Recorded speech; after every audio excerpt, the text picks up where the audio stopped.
ഇന്ന് നമ്മളെ സിമ്പിൾ ആയിട്ടുള്ള ഒരു കേക്കിന്റെ റെസിപ്പിയാണ് ചെയ്യാൻ വേണ്ടിയിട്ട് പോകുന്നത്. സാധാരണ നമ്മൾ കേക്ക് ഒന്നല്ലെങ്കിൽ ഓവനിൽ വെച്ചിട്ട് ബേക്ക് ചെയ്തിട്ട് എടുക്കും, അല്ലെങ്കിൽ കുക്കറിൽ വെച്ചിട്ട് നമ്മൾ കേക്ക് ബേക്ക് ചെയ്തിട്ട് എടുക്കും. പക്ഷെ ഇന്നത്തെ നമ്മുടെ കേക്ക് നമ്മൾ റെഡി ആക്കിയിട്ട് എടുക്കുന്നത് നമ്മുടെ ഫ്രൈ പാനിലേക്ക് നമ്മുടെ കേക്കിന്റെ ബാറ്റർ ഡയറക്റ്റ് ഒഴിച്ചിട്ട് സ്റ്റൗ ടോപ്പ് വെച്ചിട്ടാണ് കേക്ക് റെഡി ആക്കിയിട്ട് എടുക്കുന്നത്. ഇങ്ങനത്തെ റെസിപ്പി നിങ്ങൾ കുറേ പേര് ചോദിച്ചിട്ടുണ്ടായിരുന്നു. അപ്പോൾ നിങ്ങൾ ട്രൈ ചെയ്ത് നോക്കാം. ശരിക്കും റെഡി ആക്കിയിട്ട് എടുക്കാൻ വേണ്ടിയിട്ട് നല്ല എളുപ്പമാണ്. പക്ഷേ തീ അങ്ങനെ കൂട്ടി വെച്ചിട്ടുണ്ടെങ്കിൽ ഉറപ്പായിട്ടും കേക്കിന്റെ അടിഭാഗം കരിഞ്ഞു പോകും. ലോ ഫ്ലെയിമിൽ വെച്ചിട്ടാണ് കേക്ക് റെഡി ആക്കിയിട്ട് എടുക്കാൻ വേണ്ടിയിട്ട്. പിന്നെ നമ്മൾ മിയ കിച്ചണിൽ ലാസ്റ്റ് അപ്ലോഡ് ചെയ്തിട്ടുണ്ടായിരുന്നത് അരിപ്പൊടി വെച്ചിട്ട് ആവിൽ വേവിച്ചിട്ട് എടുക്കണ ഒരു ബ്രേക്ക്ഫാസ്റ്റ് റെസിപ്പി ആയിരുന്നു ചെയ്തിട്ടുണ്ടായിരുന്നത്. അപ്പോൾ നിങ്ങൾ ആ വീഡിയോ കാണാത്തവരുണ്ടെന്ന് വെച്ചാൽ ആ വീഡിയോ വേണ്ടിയിട്ട് കണ്ടു നോക്കാം. അതും ട്രൈ ചെയ്ത് നോക്കാൻ വേണ്ടിയിട്ട് മറക്കരുത്. പിന്നെ നിങ്ങൾ കുറച്ച് പേരൊക്കെയും കോഴിക്കുഞ്ഞിൻ്റെ കാര്യം ചോദിച്ചിട്ടുണ്ടായിരുന്നു. കോഴിക്കുഞ്ഞ് സുഖമായിട്ടിരിക്കണോ, ആൾ നല്ല ഉഷാറായിട്ടുണ്ട്. പിന്നെ വേറെ പ്രത്യേകിച്ച് വിശേഷമൊന്നുമില്ല. നമ്മുടെ നാട്ടിൽ ഇപ്പോൾ കൊറോണയ്ക്ക് നന്നായിട്ട് കൂടി വരണുണ്ടല്ലോ. അപ്പോൾ നിങ്ങളെല്ലാവരും സുഖമായിട്ടിരിക്കുന്നു വിചാരിക്കണം. അപ്പോൾ ഇതങ്ങോട്ട് സമയങ്ങളായിട്ട് തന്നെ നമ്മുടെ സിമ്പിളായിട്ടുള്ള കേക്ക് നമുക്ക് റെഡി ആക്കിയിട്ട് എടുക്കാം. അപ്പോൾ ഈ നമ്മൾ കേക്കിൻ്റെ മിക്സിങ് റെഡിയാക്കാൻ വേണ്ടിയിട്ട് പോവാണ്. അപ്പോൾ ഞാനിവിടെ 2 മുട്ട എടുത്തിട്ടുണ്ട്. മുട്ട നമുക്കൊരു ബൗളിലേക്ക് ഇടാം.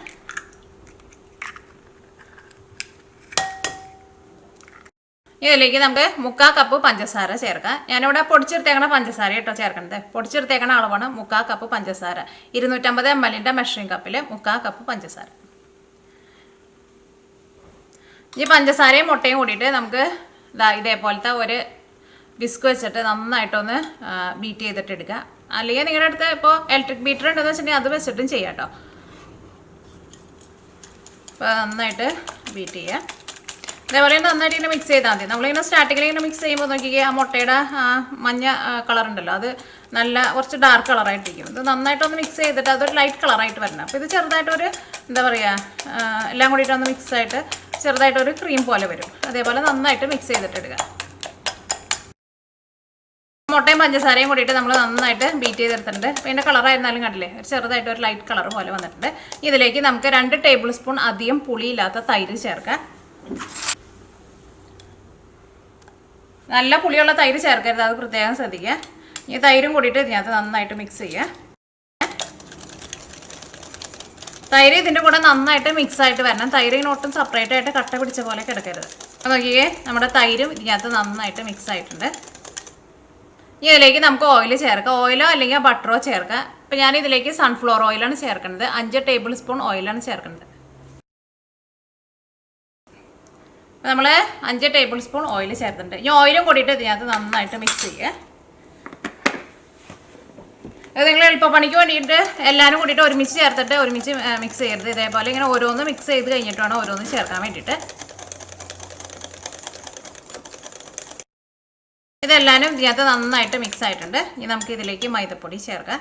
നമുക്കൊരു അരിപ്പയിൽ വെച്ചിട്ട് അരിച്ചിട്ട് ചേർക്കാം.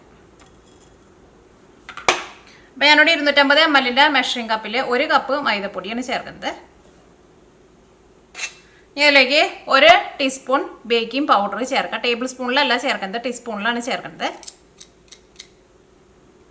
1/4 ടീസ്പൂൺ ബേക്കിംഗ് സോഡയും ചേർക്കാം. 2 നുള്ള ഉപ്പ് ചേർക്കാം. ഇതെല്ലാം കൂടിയിട്ട് ജസ്റ്റ് ഒന്ന് മിക്സ് ചെയ്തിട്ട് നമ്മുടെ ഈ മിക്സ് ചെയ്ത് വെച്ചേക്കണതിലേക്ക് ചേർക്കാം. അപ്പോൾ നമ്മുടെ ഈ ബേക്കിംഗ് പൗഡറും ഉപ്പും ബേക്കിംഗ് സോഡയും എല്ലാം കൂടിയിട്ട് നന്നായിട്ടൊന്ന് മിക്സ് ആയിട്ട് വരും.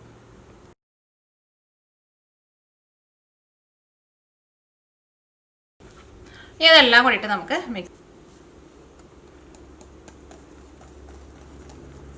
ഇതെല്ലാം കൂടിയിട്ട് മിക്സ് ചെയ്ത് കഴിഞ്ഞിട്ട് നമുക്ക് ഇതിലേക്ക് പാലും കൂടിയിട്ട് ചേർക്കണം. അപ്പോൾ നിങ്ങൾക്ക് പാലിന് അലർജി ഉള്ളവർക്ക് പാലിന് പകരം തേങ്ങാപ്പാലുണ്ടല്ലോ, തേങ്ങാപ്പാൽ ചേർത്താലും കുഴപ്പമില്ല. കാരണം ഇത് നമ്മളാണ്ട് മിക്സ് ചെയ്ത് കഴിയുമ്പോൾ നമ്മുടെ ബാറ്റർ കുറച്ച് തിക്കായിട്ടിരിക്കുക. അപ്പോൾ നമ്മുടെ കേക്കിൻ്റെ ബാറ്റർ കുറച്ചൊന്ന് ലൂസാക്കാൻ വേണ്ടിയിട്ടാണ് നമ്മൾ ഇതിലേക്ക് പാല് ചേർക്കുന്നത്. അപ്പോൾ മൈദപ്പൊടിയൊക്കെ ഇതിനകത്ത് നന്നായിട്ട് മിക്സ് ആയിട്ടുണ്ട്. അപ്പോൾ ഇത് ഭയങ്കര ടൈറ്റായിട്ടല്ലേ ഇരിക്കുന്നത്. അപ്പോൾ ഇതിലേക്ക് നമുക്ക് ഒരു 5 ടേബിൾ സ്പൂൺ പാല് ചേർക്കാം. അപ്പോൾ നിങ്ങൾ എടുക്കുന്ന അളവുകൾ കറക്റ്റാണെന്ന് വെച്ചിട്ടുണ്ടെങ്കിൽ കറക്റ്റ് 5 ടേബിൾ സ്പൂൺ പാല് ചേർക്കുക.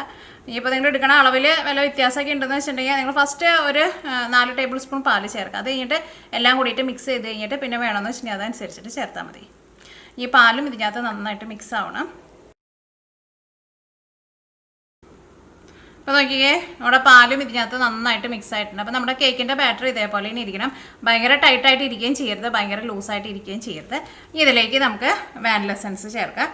ഞാൻ ഇതിലേക്ക് 1/2 ടീസ്പൂണാണ് ചേർക്കുന്നത്. അല്ലെങ്കിൽ വാനില എസൻസ് നിങ്ങളുടെ ടേസ്റ്റിനനുസരിച്ചിട്ട് ചേർക്കാം. പിന്നെ വാനില എസൻസ് ഇതിനകത്ത് നന്നായിട്ട് മിക്സ് ചെയ്യുക. ഇനിയിപ്പോൾ നിങ്ങൾക്ക് വാനില എസൻസിൻ്റെ ടേസ്റ്റ് ഇഷ്ടമില്ല എന്ന് വെച്ചിട്ടുണ്ടെങ്കിൽ ചേർത്തില്ലെങ്കിൽ കുഴപ്പമില്ല. പക്ഷേ ഇതിനകത്ത് നമ്മൾ മുട്ടയൊക്കെ ചേർക്കുന്നത് കൊണ്ട് തന്നെ വാനില എസൻസും കൂടിയിട്ട് ചേർക്കുമ്പോൾ കുറച്ചും കൂടി നല്ലൊരു ഫ്ലേവർ കിട്ടും. ഞാൻ നോക്കിക്കേ, അപ്പോൾ നമ്മുടെ കേക്കിൻ്റെ മിക്സിങ് റെഡി ആയിട്ടുണ്ട്. ഈ കേക്ക് നമ്മൾ റെഡിയാക്കാൻ വേണ്ടിയിട്ട് പോകുന്നത് ഫ്രൈ പാനിലാണല്ലോ റെഡിയാക്കാൻ വേണ്ടിയിട്ട് പോകുന്നത്. അപ്പോൾ അതിന് വേണ്ടിയിട്ട് നമ്മുടെ പാൻ എടുക്കാം നമുക്ക്. അപ്പോൾ ഈ കേക്ക് റെഡിയാക്കാൻ വേണ്ടിയിട്ട് ഞാനിവിടെ ഒരു പാൻ എടുത്തിട്ടുണ്ട്. പാൻ എടുക്കുമ്പോൾ നോൺ സ്റ്റിക്കിൻ്റെ പാനോ അല്ലെങ്കിൽ സ്റ്റീലിൻ്റെ പാനോ ആയിരുന്നാലും കുഴപ്പമില്ല.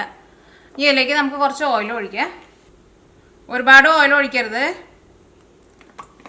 ഈ ഓയിൽ ഇതിൻ്റെ എല്ലായിടത്തും നമുക്കൊന്ന് തൂത്ത് കൊടുക്കാം. ജസ്റ്റ് ഒന്ന് ഓയിൽ എല്ലായിടത്തും ഒന്ന് ആയാൽ മതി. അടിയിലും സൈഡിലേക്കും തൂത്ത് കൊടുക്കാം.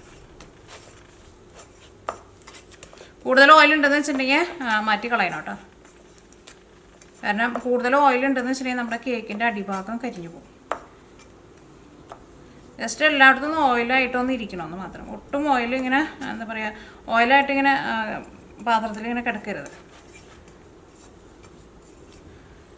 ഇതാ, അപ്പോൾ നമ്മുടെ കേക്ക് ബേക്ക് ചെയ്യാനുള്ള നമ്മുടെ പാൻ റെഡി ആയിട്ടുണ്ട്. ഇതിലേക്ക് നമ്മുടെ ബാറ്റർ ഒഴിക്കാം.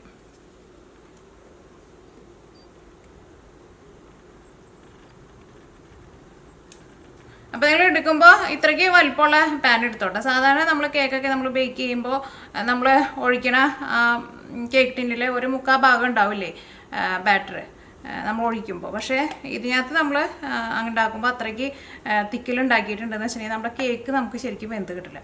പിന്നെ കേക്കിൻ്റെ അടിഭാഗം കരിഞ്ഞു പോവുകയും ചെയ്യും. അപ്പോൾ നമ്മൾ എടുക്കണ പാനിൽ നോക്കി, ഇതിപ്പോൾ നമ്മുടെ പാനിൻ്റെ ഒരു അര ഭാഗമല്ലേ ഉള്ളൂ, അത്രയ്ക്ക് മതി കേട്ടോ നമുക്ക്. അപ്പോൾ അതനുസരിച്ചുള്ള പാൻ എടുക്കുക. ഇതിപ്പോൾ ഒരു സ്റ്റാൻഡേർഡ് സൈസ് പാനുള്ള നമ്മുടെ എല്ലാവരുടെയും കയ്യിൽ ഇത്രയ്ക്ക് ഉള്ളതായിരിക്കും. ഇതിലും കുഞ്ഞ പാൻ ഉണ്ടെന്ന് വെച്ചിട്ടുണ്ടെങ്കിൽ അതിനകത്ത് ഭയങ്കര കുഞ്ഞ പാനിലേക്ക് ഒഴിക്കണ്ട. ഇനി നമുക്കൊന്ന് ടാപ്പ് ചെയ്യാം. ഇനി നമുക്ക് കേക്കിൻ്റെ മുകളിൽ ഒന്ന് ഗാർണിഷ് ചെയ്യാൻ വേണ്ടിയിട്ട് ഒന്നല്ലെങ്കിൽ ഇതെടുക്കുക, ന്യൂട്ടല്ല നിങ്ങൾക്ക് വേണമെന്ന് വെച്ചിട്ടുണ്ടെങ്കിൽ ന്യൂട്ടല്ല എടുക്കുക, അല്ലെങ്കിൽ ചോക്ലേറ്റ് സിറപ്പ് എടുക്കുക, അല്ലെങ്കിൽ ചോക്ലേറ്റ് ഒരു ഇച്ചിരി പാലൊഴിച്ചിട്ട് ജസ്റ്റ് ഒന്ന് മെൽറ്റാക്കിയിട്ട് അത് വെച്ചിട്ട് നമുക്ക് കേക്കിൻ്റെ മുകളിൽ ഗാർണിഷ് ചെയ്യാം. ചോക്ലേറ്റ് ആണെന്ന് വെച്ചിട്ടുണ്ടെങ്കിൽ ചോക്ലേറ്റ് എടുക്കുക, എന്നിട്ട് ഒരു അര ടേബിൾ സ്പൂൺ പാൽ ഒഴിച്ചാൽ മതി. ഒരുപാട് ഇങ്ങനെ വെള്ളം പോലെ എടുക്കരുത്, അതാണ് പറഞ്ഞത്. എന്നിട്ട് നമ്മൾ ആവിയിൽ സ്റ്റീം ചെയ്തിട്ട് നമ്മൾ മെൽറ്റാക്കിയിട്ട് എടുക്കില്ലേ ചോക്ലേറ്റ്, അതേപോലെ മെൽറ്റാക്കിയിട്ട് എടുക്കുക. ഇത് വേണമെന്ന് വെച്ചാൽ ചെയ്താൽ മതി. പക്ഷേ ഇതും കൂടി ചെയ്യുമ്പോൾ നമ്മുടെ കേക്ക് റെഡിയായി വന്നു കഴിയുമ്പോൾ കാണാൻ വേണ്ടിയിട്ട് നല്ല ഭംഗിയുണ്ടാവും. അപ്പോൾ ഞാനിവിടെ ചോക്ലേറ്റ് സിറപ്പായിട്ട് എടുക്കണത്. അത് നമ്മുടെ ഇഷ്ടത്തിനനുസരിച്ചിട്ട് നമുക്ക് ഇതിൻ്റെ മുകളിൽ ഗാർണിഷ് ചെയ്യാം.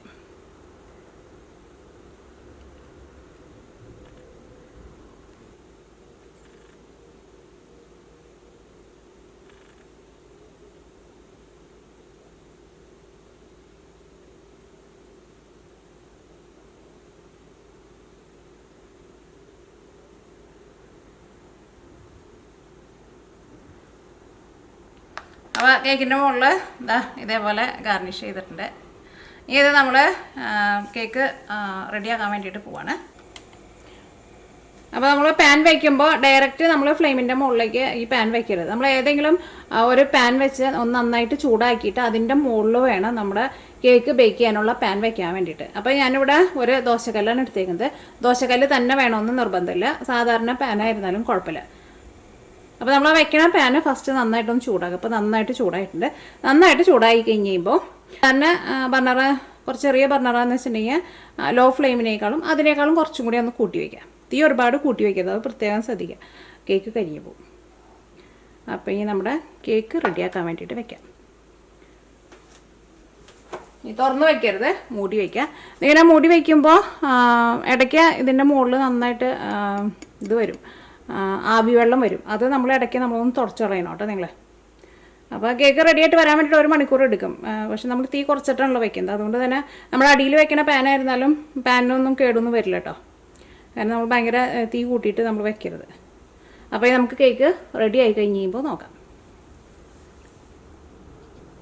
അപ്പോൾ നമ്മൾ കേക്ക് റെഡിയാക്കാൻ വേണ്ടിയിട്ട് വെച്ചിട്ട് 1 മണിക്കൂറായിട്ടുണ്ട്. അതിൻ്റെ ഇടയ്ക്ക് ഞാൻ ഇതിൻ്റെ ഈ മൂടി തുറന്നിട്ട് ഈ ആവി വെള്ളം ഉണ്ടായിരുന്നു ഇതിൻ്റെ ഈ മൂടിയും, അത് ഇടയ്ക്ക് നിങ്ങളൊന്ന് തുടച്ച് കളയണം കേട്ടോ.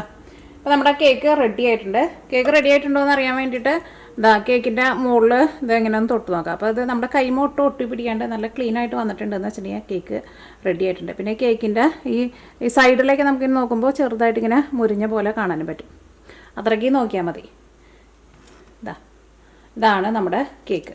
ഇനി നമുക്ക് തീ ഓഫ് ചെയ്യാം. കേക്ക് നന്നായിട്ട് ചൂടാറി കഴിഞ്ഞിട്ട് വേണം കേക്ക് കട്ട് ചെയ്യാൻ വേണ്ടിയിട്ട്, അത് പ്രത്യേകം ശ്രദ്ധിക്കുക. അപ്പോൾ ഇനി ഇതിൻ്റെ അടിയിൽ വെക്കണ്ട, ഈ പാൻ എടുത്തിട്ട് നീക്കി വെക്കാം. നോക്കിക്കേ, നമ്മുടെ കേക്ക് ഇരുന്നിട്ട് നന്നായിട്ട് ചൂടാറിയിട്ടുണ്ട്. ഇനി ഇത് നമുക്ക് പാൻ്റെ ഉള്ളിൽ നിന്ന് പുറത്തേക്ക് എടുക്കാം. കേക്കിൻ്റെ അടിഭാഗം നോക്കിയാൽ, അടിഭാഗം ആയിരുന്നാലും ഒട്ടും കരിഞ്ഞു പോയിട്ടില്ല. കേക്ക് നല്ല സോഫ്റ്റായിട്ട് ഇരിക്കുന്ന കേക്കാണ്. ഈ കേക്ക് നമുക്കൊന്ന് കട്ട് ചെയ്ത് നോക്കാം.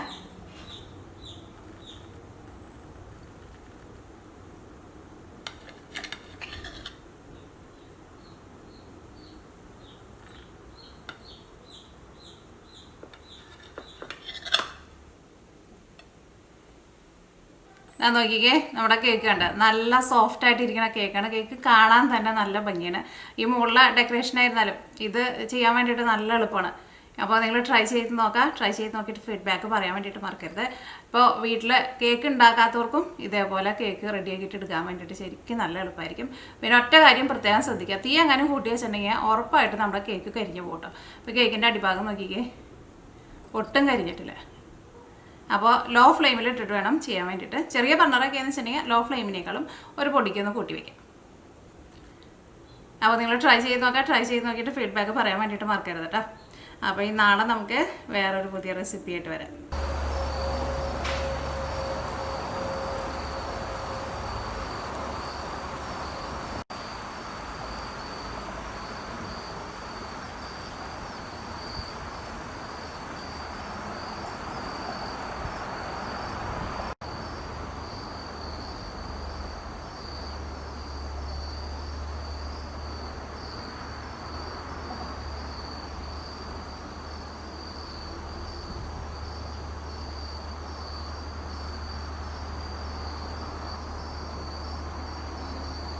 ഇന്നിവിടെ നല്ല മഴ ദിവസമാട്ടോ. ഇപ്പോൾ മഴ പെയ്തിട്ട് മഴ ഒന്ന് നിന്നിട്ടുണ്ട്.